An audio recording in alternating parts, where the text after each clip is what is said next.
Boa tarde. Boa tarde, Duda. Bom, é um prazer muito grande estar recebendo o NARD logo no começo do ano. A gente periodicamente traz o NARD. E aí, ano novo, vida nova, vamos ver o que tem de novidade nesse campo tão importante, né? Principalmente para os homens, para as mulheres, mas estamos cuidando de nós, por isso que estamos trazendo um urologista hoje. Os homens estão por baixo, as mulheres estão mandando em tudo, né, Nair? Pelo É, menos a cuidar da nossa espécie, não daqui a pouquinho nós só vamos ser secretários das mulheres, que elas cuidam muito mais da saúde do que nós, né? as mulheres realmente são muito mais bem organizadas, né, Muito professor? mais. Muito mais, é, elas são mais gerenciais, né? Muito mais do que nós, os homens, né? É verdade. Tanto que existe até Secretaria Especial da Mulher a nível do Ministério da Saúde em Brasília, né? Que está ligado diretamente à Presidência da República. Então, isso prova o quanto que as mulheres se organizaram muito mais no Brasil do que os homens principalmente em relação à saúde, né? Mas nós temos até uma presidente mulher, então. Claro. E no campo da educação, elas são de uma competência. Só para ter uma ideia, você estava falando, eu estava contando. Eu tenho escolas em 13 cidades.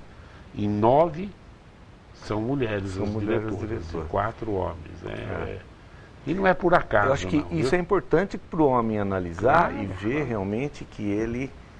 Nós talvez sejamos o sexo frágil mesmo, nessa história toda, né? Então, nós temos muito a avançar, tanto do ponto de vista de estar congregado em entidades médicas, entidades associativas, entidades de classe, como também ocupando cargos públicos, cargos de direção, verdade, é cargos verdade. de tudo. Hoje você vê, ela está em todo lugar. Não só a presidente da República, governadora, juízas nem se falam. Hoje, quando eu me lembro, quando teve a primeira juíza em Bauru, foi um. Hoje tem 4, 5 juízas. Realmente elas vão galgando degraus, né? Faculdades de medicina hoje entra mais mulher do que homem. Sim, entram mais mulheres do que Não é? homens. Não é? Com certeza, É. em medicina existe um grande número de mulheres. Na urologia, não são muitas. Claro. Nós somos a maioria, porque existe também um problema até de exame Claro. físico, de contato com o paciente da área genital, que as mulheres fogem um pouco. Mas isso vem aumentando cada dia mais. Então, hoje em dia, nós temos já mais 80 mulheres urologistas no Brasil. Ô Nardi, como é que agora você já não é mais o presidente da Sociedade Brasileira de Urologia? Como é que você agora já há alguns dias fora do cargo, que balanço que você faz de tudo aquilo que você fez nos 2 anos seu lá? Acho que foi uma experiência muito rica para mim, foi uma experiência realmente que me deixou muito honrado com essa possibilidade de poder trabalhar numa entidade que é tão respeitada, uma entidade que é tão conceituada no Brasil como é a Sociedade Brasileira de Urologia. Eu realmente me sinto honrado por ter ocupado esse cargo e foram 2 anos de muito trabalho, muita seriedade, foram conquistas muito grandes para a urologia brasileira e que eu faço um balanço muito positivo desse período, não somente para a minha vida pessoal, para a minha vida como homem, como médico, mas também para a urologia brasileira como um todo, que conseguimos avançar bastante com um grupo de urologistas que trabalhou comigo, foram quase 200 urologistas, e é bom lembrar que esse trabalho é totalmente voluntário, onde a gente pôde avançar tanto na educação continuada, quer dizer, nós entregamos um livro hoje que é referência para a urologia brasileira, né? Um livro que tem 1.500 páginas. Conquistamos espaço em Brasília, ligado ao Ministério da Saúde, ligados ao Senado e à Câmara dos Deputados. Acho que o ponto alto disso foi a homenagem que nós recebemos em novembro, né? No Senado Federal, uma sessão conjunta da Câmara e do Senado, que homenageou a sociedade pelos serviços prestados para a comunidade, como as campanhas que nós fizemos ao longo dos 2 anos. Campanha contra câncer de pênis, campanha contra câncer de próstata, campanha sobre saúde do homem de maneira geral, o lado da disfunção erétil, o lado da sexualidade humana, o lado do próprio hormônio masculino, que muito pouco se conhece, a população masculina desconhece muito ainda disso. Então, foram atividades muito intensas em todo o território nacional e que levou o Senado e a Câmara a nos homenagear lá em Brasília. Foi um ponto alto disso aí. E o fato principal foi a criação da Frente Parlamentar de Saúde do Homem na Câmara dos Deputados, que agora as demandas principais da Sociedade Brasileira de Urologia serão encaminhadas através dessa Frente Parlamentar de Saúde do Homem, que eu ainda vou continuar participando, né, nos próximos anos. E o que significou para você, na hora que você termina, você recebe o título de membro honorário da Associação Americana de Urologia? O que significa para você, como brasileiro, pertencer a essa honrosa associação? Foi também uma surpresa, uma grata surpresa que a gente recebeu no Congresso Brasileiro.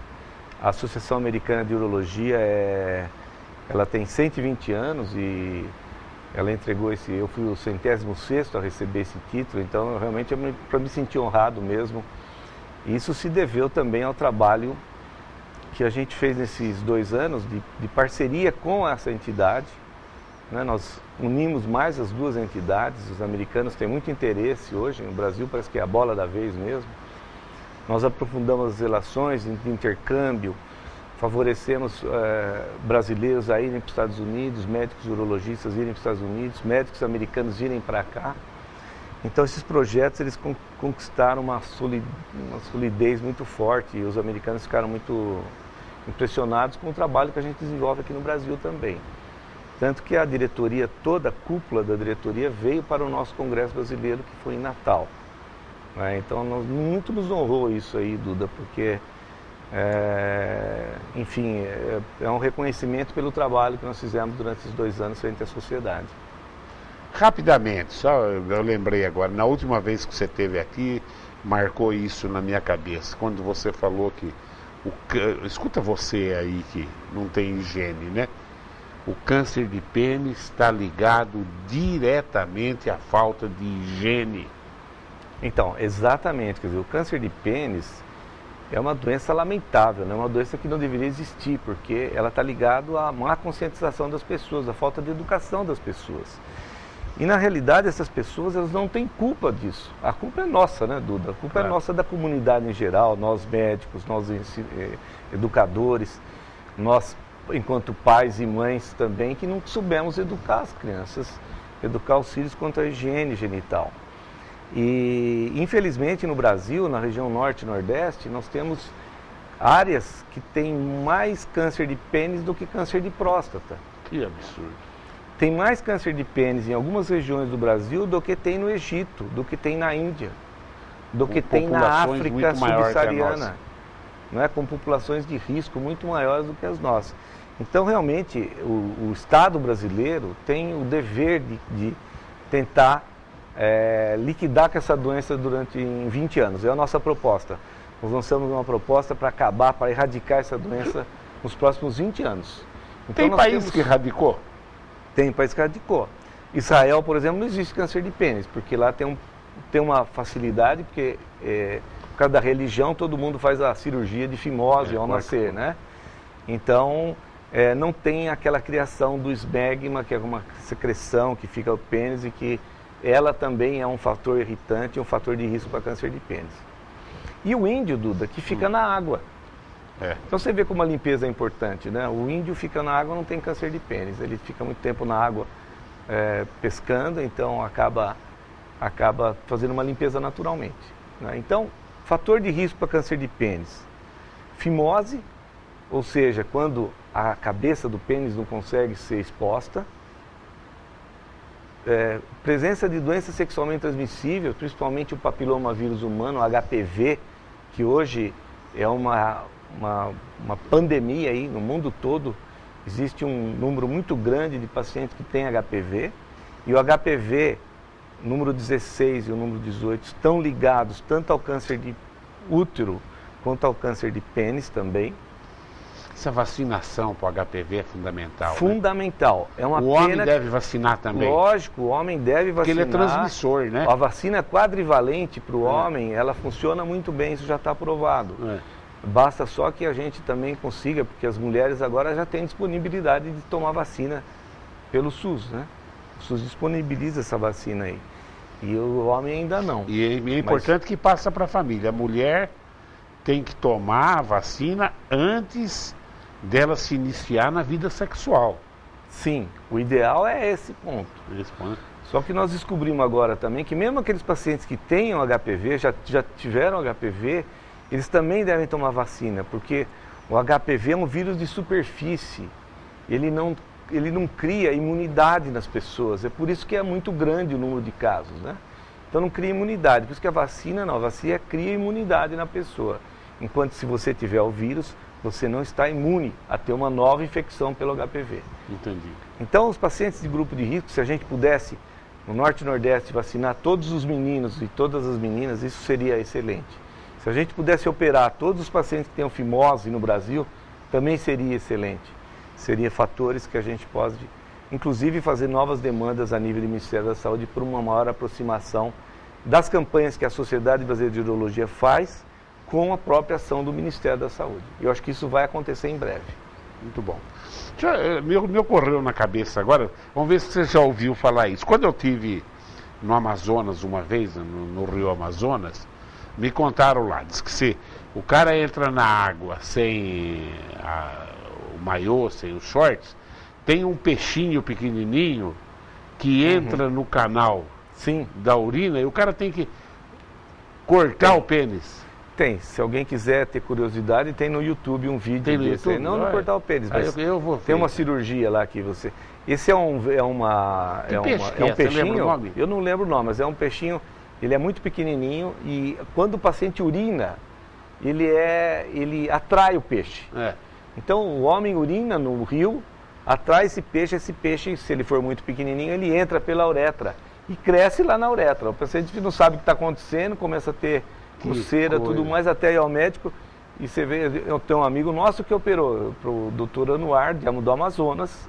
Esse passou até na National Geographic, um vídeo sobre isso, uma entrevista com ele. Ele é urologista associado da Sociedade Brasileira de Urologia. Eu sempre brinco com ele quando eu encontro. Falei, cadê aquele peixe? Onde é que você fez com aquele peixe? Mas existe isso sim, no rio não deve ser urinado. E a probabilidade é ter que amputar o órgão mesmo. Não, na verdade, se consegue tirar o bicho, não precisa amputar nada, né? Não há necessidade de amputar. Você faz a cirurgia pelo canal. Hoje em dia tem equipamentos fininhos que você entra pelo canal, vai lá, tira o bicho de lá, né? Vamos falar no grande vilão, que é o câncer de próstata. O que mudou, qual o comportamento que o homem tem que ter realmente na prevenção do câncer de próstata? Então, as coisas estão mudando mesmo no Brasil. Eu espero que estejam mudando também, né? A gente não tem certeza se isso mudou ainda ou não. Mas na última campanha que nós fizemos do Novembro Azul, eu fiquei muito feliz também com a receptividade que essa campanha teve em todas as áreas do Brasil. Quer dizer, até aqui no Albergue Noturno, o pessoal do Albergue Noturno também coloriu tudo de azul naquele mês, que foi o mês de novembro. E é muito bacana a gente ver a comunidade participando dessa ação de maneira espontânea. Então eu acredito que nos próximos anos, Duda, com essa intensificação das campanhas de esclarecimento à população masculina, que o homem não é invencível, ele não é indestrutível, pelo contrário, ele é frágil. Nós temos que reconhecer a nossa fragilidade. Voltando um pouquinho pelo que você falou das mulheres, né, professor? As mulheres reconheceram a sua fragilidade. Então elas conseguiram realmente se organizar. Nós, homens, também temos que reconhecer as nossas e nos organizarmos e cuidar da saúde. E o câncer de próstata o grande vilão mesmo que a gente existe. Porque o câncer de próstata, se diagnosticado precocemente, ele é curável. Então os homens têm que entender isso, né? Que fazer exame de toque retal e PSA pode servir para salvar-lhe a vida. E o fato de não fazê-lo é não descobrir se tem ou não câncer. E o toque retal é fundamental, né? Fundamental, professor, fundamental.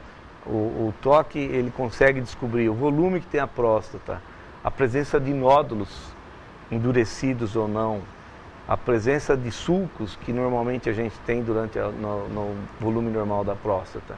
Então o toque retal é imprescindível e não tem jeito, ele vai continuar sendo feito mesmo, como um exame físico natural de uma consulta urológica.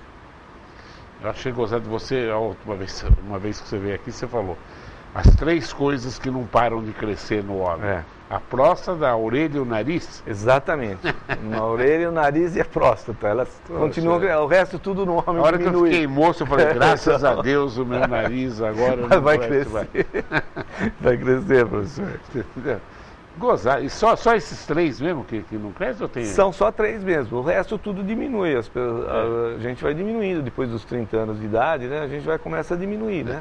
A estatura diminui, você percebe que é verdade. Tudo dá isso, uma curvadinha, diminui, né? Dá uma curvadinha na coluna. Agora vamos falar para o telespectador, Nardi. Com que idade ele deve começar a se preocupar com o câncer de próstata, de fazer a prevenção?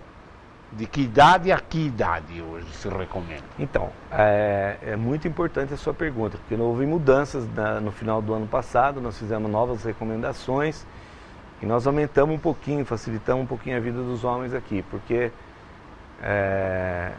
nós determinamos que homens após os 50 anos têm a obrigatoriedade de fazer exame, de ir ao médico, de falar com o médico, de discutir com o médico quais são as minhas chances de ter câncer de próstata. E o médico vai poder avaliar se tem antecedente familiar, se tem fator de risco, não é, que são antecedentes familiares, cor de pele negra e obeso. Essas 3 grupos de pessoas têm que fazer obrigatoriamente após 45 anos de idade. Então, via de regra, para que a gente fique fixo na nossa memória, que depois de que idade a gente deve fazer, é depois dos 45 anos. Não é? Obrigatoriamente depois dos 50. Mas aos 45, aquele grupo de risco que eu já falei, deve fazer obrigatoriamente todo ano. E o médico poderá decidir de quanto em quanto tempo que ele vai poder fazer essa avaliação. Se é uma avaliação semestral, se é uma avaliação anual ou se é bianual. Abriu-se o leque para essa oportunidade. Então, pacientes que têm muito pouco risco de desenvolver câncer de próstata podem ser avaliados a cada 2 anos. Então, a gente tem essa imagem, essa ideia de que o homem brasileiro realmente deve se perpetuar mais nesse assunto aí, esclarecedor, que é o câncer de próstata. Aumento no PSA pode indicar outras coisas além do câncer de próstata? Infelizmente, o PSA não é um exame específico para o câncer, mas ele é específico para a próstata. Então, qualquer alteração no PSA, como uma inflamação na próstata, como bactérias na próstata ou mesmo virais, podem elevar o PSA. Então, o PSA elevado não significa que é câncer de próstata, por isso que é necessário uma avaliação e uma combinação do toque retal. Obstrução, e aí tem cirurgia? Sim, a próstata também cresce, como a próstata cresce no homem, a chamada hiperplasia benigna da próstata, ela pode causar obstrução ao fluxo urinário. E isso tem cirurgia, tem remédio para tomar, tem tratamento para ser feito.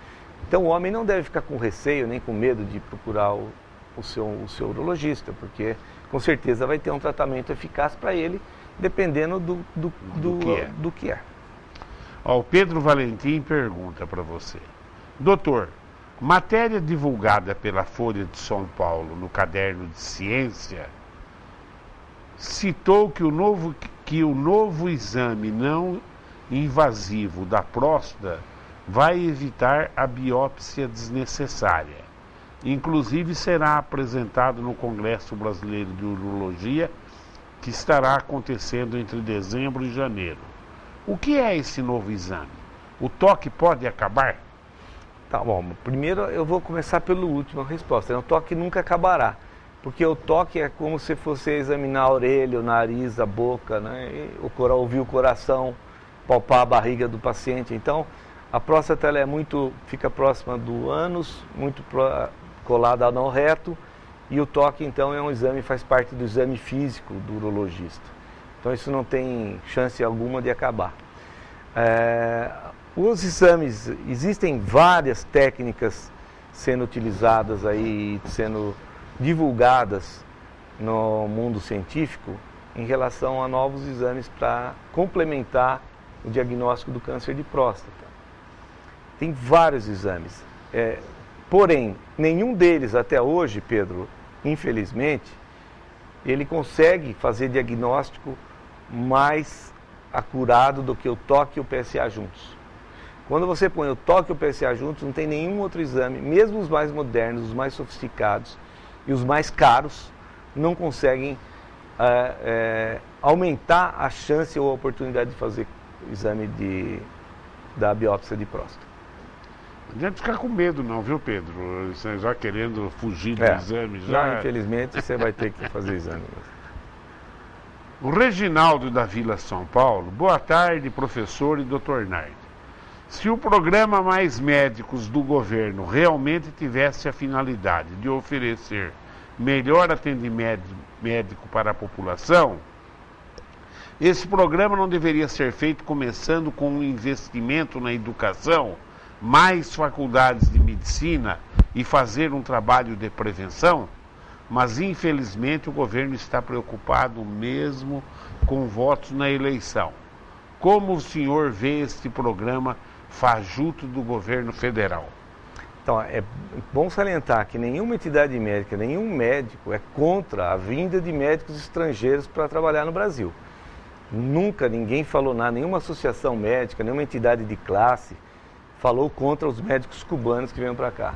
A única coisa que nós praticamente exigimos do governo e não conseguimos, né, foi que esses médicos passassem por uma prova, que é uma prova definida pelo próprio Ministério da Educação. Foi o próprio Ministério da Educação que assinou, quando o Fernando Haddad era o ministro da Educação, ele assinou uma pauta dizendo que o exame revalida deve ser feito para médicos que estudaram fora do Brasil. É natural, é óbvio, isso existe na Austrália, isso existe nos Estados Unidos, existe em qualquer lugar do mundo onde você for trabalhar, existe uma prova que você vai mostrar suas aptidões. Foi isso que nós praticamente exigimos do governo, que ele passasse os médicos passassem por esse revalida, mas infelizmente isso não aconteceu. Qual que é a preocupação da classe médica? É que o povo, que aquele que não tem dinheiro mesmo, estará mais mal servido ainda. Porque o médico só não vai resolver o problema dele. Você imagina que quem tem uma apendicite aguda e não tiver um hospital para ser operado. Ou quem tem um edema agudo de pulmão e não tiver uma clínica para ser internado. Quer dizer, o que falta no Brasil realmente é estrutura gerencial. Falta estrutura de saúde no Brasil. E não médicos. Médicos somente não vão resolver o problema. Infelizmente, a presidente, ela vetou a carreira de médicos na escala federal. O que seria, ou possibilitaria, que os médicos se fixassem em cidades mais pobres e cidades mais distantes. Assim como juiz tem carreira delegado, de médico, não é? Juiz tem cadeia, juiz delegado, os médicos, nós também ela vetou, isso foi passado na Câmara e no Senado, e foi vetado pela Presidente da República a criação de carreira do médico federal. O que foi lamentável, quer dizer, nós da classe médica não entendemos, né, quem quer realmente que esse país vá para frente, como é que pode impedir de que isso aconteça, né? Então foi um veto presidencial.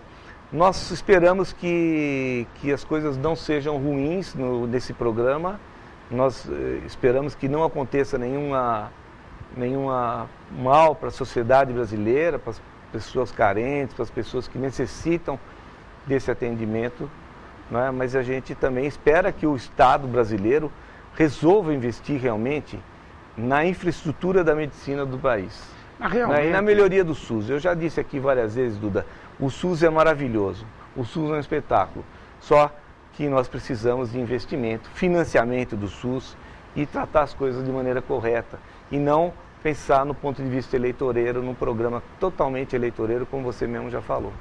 Mas uma coisa é verdade, faltam faculdades de medicina e o Conselho Regional segurou e acho que prestou um desserviço para a população brasileira. Mas eu concordo plenamente com o Nardi. Se for lá na beira do Acre você acha juiz de direito, delegado, porque tem uma carreira, né? Se tivesse uma carreira para médico federal, que fosse um para cada localidade, teria médico lá na beira do Acre, com coisa óbvia. Falta carreira do médico federal. Faltam escolas médicas, faltam carreira, claro, falta organização, falta investimento em infraestrutura. Está lá? Como é que o delegado está lá? Como é que o promotor está lá? Não é isso, né? Porque tem a carreira. O Roberto Godoy faz uma pergunta que eu já li isso aqui também, Nardi. Que quem tem problema renal não pode comer carambola ou suco de carambola. Qual o perigo pro rim isso? Eu vou te dizer o que aconteceu com a carambola. Eu sempre gostei muito de carambola também. Demais de moleque. E eu conheci alguns pacientes que tiveram um problema por um vírus que tem na carambola e que leva à insuficiência renal. Depois disso eu nunca mais comi carambola. Eu não sei se eu estou prestando um desserviço aqui, mas eu realmente fico com receio de comer carambola, porque pode ter uma infecção viral de um vírus que tem na carambola. O brasileiro come muito pouco carambola.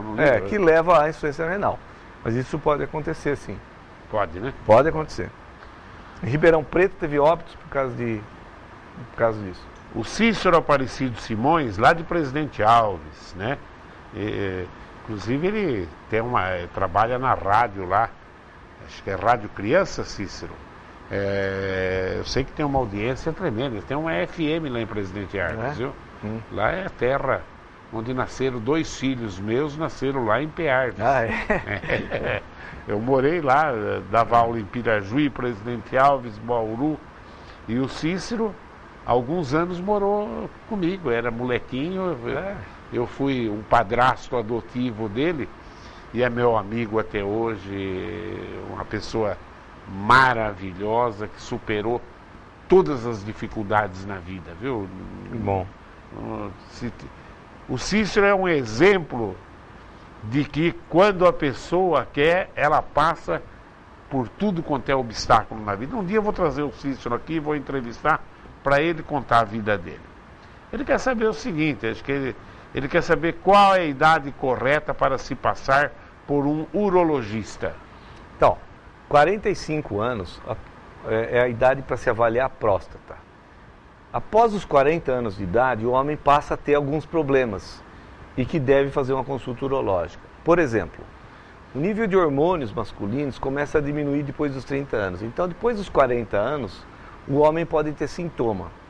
E esse hormônio, a testosterona, é importante não só para a área sexual, mas também para a área de manutenção da saúde óssea, manutenção da massa muscular, manutenção da memória, né, das esferas cognitivas que a gente fala, que é o fato de você andar, você ser ágil no seu raciocínio. Então, o hormônio passa a ser importante. Após os 40 anos de idade, o homem também tem níveis de colesterol aumentado, níveis de triglicéridos aumentado, o que isso também pode levar à disfunção erétil. Então, na verdade, a gente determina que o homem deve fazer uma consulta aos 40 anos para saber se está bem do ponto de vista urológico e, a partir daí, decidir com o médico quando ele deverá voltar, tanto para avaliar a próstata, como avaliar os outros problemas que a urologia compete, como é o caso da disfunção erétil, da sexualidade, da litíase urinária ou pedra nos rins, enfim, todos os sintomas que a urologia cuida. O Euclides do Centro de Bauru pergunta: Dr. Nardi, na última vez que o senhor esteve no Enfoque, diz que existe uma operação para quem já tirou a próstata para corrigir o problema de ereção. O senhor poderia voltar a comentar este assunto? Sim, o problema da ereção, quem operou a próstata e ficou com problema de ereção, e isso pode ocorrer até 50% dos homens que fizeram a cirurgia, não é uma coisa tão infrequente, ele pode sofrer tratamento com drogas por via oral, que é o Viagra, o Cialis, o Levitra, ou pode aplicar uma injeção no pênis, que é uma injeção que a gente chama intracavernosa, dentro do pênis, intra porque é dentro e cavernosa porque o corpo do pênis se chama corpo cavernoso. Então ele aplica uma injeção antes de ter a relação. Ou pode colocar prótese peniana, que as próteses penianas avançaram muito na última década. E prótese, mais uma vez vamos falar das mulheres, né, Duda? As mulheres põem prótese no seio, só para erguer o seio, põem prótese em vários lugares do corpo, né? Elas não têm receio algum de pôr prótese. Mas o homem tem um preconceito, que ele ficou com disfunção erétil, ficou impotente, e ele não acha que é ruim colocar prótese no pênis. Não tem nada demais colocar prótese no pênis, não tem nenhum problema colocar prótese no pênis. Então as próteses, elas avançaram muito na qualidade, os índices de rejeição de próteses hoje são muito baixos e o grau de satisfação é muito grande. Então, realmente quem tem impotência e que o remédio não funciona, não quer aplicar a injeção ou que a injeção também não funcionou, a última opção é colocar prótese peniana, o que é muito salutar e pode devolver a qualidade de vida do homem, voltando a ter uma relação boa. Você está falando na prótese peniana, eu lembrei de uma história agora, que nem sob tortura eu vou contar onde aconteceu. É um ex-prefeito de uma cidade, não próxima de Bauru, já vou tornar isso. Eu fui visitá-lo até porque eu estava vendo a hipótese de colocar colégio nessa cidade, é bem longinha de Bauru. Sei. Ele tinha feito a prótese peniana. E nós estávamos visitando uma capela lá na cidade, uma igreja, né? Eu não sei como é que esse assunto entrou nisso. Você quer ver como é que é? Dentro da igreja. Ele arrancou o pênis para mostrar para mim como é que tinha ficado dele com a prótese ele já peniana. tava Mas é hilário, né? Ele já estava acima Você da... tá louco, né? Era o prefeito. Você nem queria ver. Né? Era o prefeito. Você nem queria ver. Era o prefeito. O doutor Natanael fala o seguinte: o programa Mais Médico, se fosse fajuto, igual disse um telespectador, que é filiado ao PSDB, não teria 87% de aprovação da população, conforme destacou vários institutos de pesquisa no Brasil. E o principal problema do Brasil é que nas periferias e rincões, muitos médicos brasileiros, não todos, não queriam atender o povo mais humilde. Eu vou fazer a ressalva. Acabou? Acabou? O dele acabou. Bom, então não. É só uma ressalva. Realmente não... Médico brasileiro, realmente... Nós estudamos durante 6 anos. Depois o mínimo de formação são mais 3 anos, que é clínica médica. Bom, e aí você resolve trabalhar num lugar onde não tem estetoscópio. Não tem esfigmomanômetro, material de pressão. Não tem uma retaguarda. Não tem uma UTI, não tem um hospital. Não tem como você tratar. Não é por causa do problema que o médico não quer ir para os rincões do Brasil. É porque, primeiro, não tem estrutura para trabalhar nessas cidades. Ninguém quer trabalhar sem estrutura. A medicina é muito séria, a vida humana é muito rica para isso. E eu tenho certeza que os médicos que se formam, mesmo os jovens que não têm possibilidade de trabalhar, iriam trabalhar em qualquer lugar do Brasil, desde que houvesse infraestrutura e uma carreira para que ele seguisse, como nós já falamos. É óbvio que o programa Mais Médico tem 87% de aprovação. Quem não quer ter médico?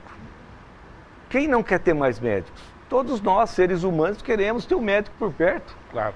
Então é óbvio que esse programa tem aprovação do povo brasileiro. O que não pode dizer que esse é o defeito principal.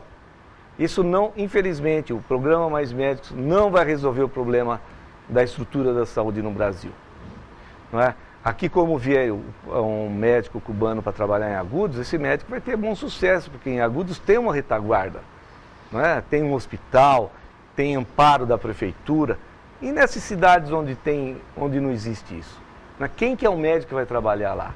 Então, o fato desse programa ter sido bem aceito pela população brasileira não significa que ele seja um programa bom. Ele continua sendo um programa muito falho. Ele continua sendo realmente um programa puramente eleitoreiro, porque ele não atua no centro da causa do assunto, que é a falta de estrutura da saúde no Brasil. Fala sobre disfunção erétil. Tem alguma novidade, alguma coisa no mercado diferente? E bate só aí, quem que não pode tomar de jeito nenhum, ou Viagra, ou Cialis, ou outros Olha, semileves. a novidade é que a gente está descobrindo que esses remédios para disfunção erétil são melhores do que a gente achava. Assim. Que eles fazem bem para o coração, fazem bem para processos inflamatórios. E também quando tomado diariamente, como é o Tadalafil, que é o Cialis, ele serve para tratar a hiperplasia benigna da próstata. Porque na saída da bexiga e na uretra existem receptores que esses remédios atuam. Onde esses remédios atuam. Então esses remédios facilitam o fluxo urinário.